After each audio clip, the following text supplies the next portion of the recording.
Hello hi friend, नमस्ते प्रणाम। मैं सोनी त्रिपाठी उर्फ घूंघट वाली भाभी स्वागत करती हूँ अपने यूट्यूब के चैनल में। कैसे हैं आप लोग? मैं तो बहुत अच्छे से हूँ। माता रानी से मनाती हूँ आप लोग भी जैसे रहिए, जहाँ भी रहिए मस्त रहिए, अपने अपने काम में व्यस्त रहिए। थोड़ा सा टाइम निकाल के हमारा वीडियो देखा कीजिए। आज हम आप लोगों के लिए बहुत ही प्यारा देवी मैया का देवी पचरा गीत लेकर आई हूँ। तो आप लोग मेरे गीत को सुनिए। छोटा गीत है, स्किप ना कीजिएगा प्लीज़, रिक्वेस्ट है आप लोगों से। और हमारे चैनल पे जो लोग नए होंगे तो चैनल को सब्सक्राइब करना बिल्कुल ना भूलिएगा, वो भी बेल आइकन के साथ।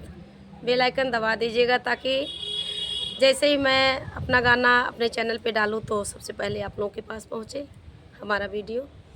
तो चलिए मैं आप लोगों को सुना रही हूँ और प्लीज़ आप लोगों को पसंद आएगा तो प्यारे से कमेंट में ज़रूर बताइएगा कि आप लोगों को हमारे द्वारा ये गीत कैसे लगा। आप लोग भी जानते होंगे, मेरी मम्मी ने बताया है इस गाना को गाने के लिए, तो हम डाल रहे हैं, आप लोग सुनिए। निमिया के पेड़ बड़ा भारी, जहाँ बैठे मैया हमारे। निमिया के पेड़ बड़ा भारी, जहाँ बैठे मैया हमारे। निमिया के पेड़ बड़ा भारी, जहाँ बैठे मैया हमारे। ना मेरे मैया के बागे बगीचा, ना मेरे मैया के बागे बगीचा। फुलवा चढ़ावे दुनिया सारी, जहाँ बैठे मैया हमारे। हरवा बनावे दुनिया सारी, जहाँ बैठे मैया हमारे। फुलवा चढ़ावे दुनिया सारी, जहाँ बैठे मैया हमारे। निमिया के पेड़ बड़ा भारी, जहाँ बैठे मैया हमारे। ना मेरे मैया के ताले पोखरवा, ना मेरे मैया के ताले पोखरवा।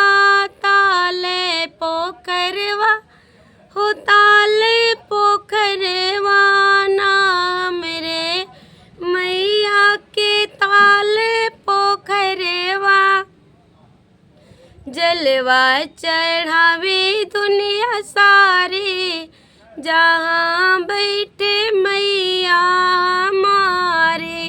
पनिया चढ़ावे दुनिया सारी, जहाँ बैठे मैया हमारे। जलवा चढ़ावे दुनिया सारी, जहाँ बैठे मैया हमारे। निमिया के पेड़ बड़ा भारी, जहाँ बैठे मैया हमारे। निमिया के पेड़ बड़ा भारी, जहाँ बैठे मैया हमारे। ना मेरे मैया के गैया भैंसिया, ना मेरे मैया के गैया भैंसिया। गैया भैंसिया ओ गैया भैंसिया, ना मेरे मैया के गैया भैंसिया। दूधवा चढ़ावे दुनिया सारी, जहाँ बैठे मैया हमारे। दूधवा चढ़ावे दुनिया सारी, जहाँ बैठे मैया हमारे। निमिया के पेड़ बड़ा भारी, जहाँ बैठे मैया हमारे। ना मेरे मैया के एको लड़कवे, ना मेरे मैया के एको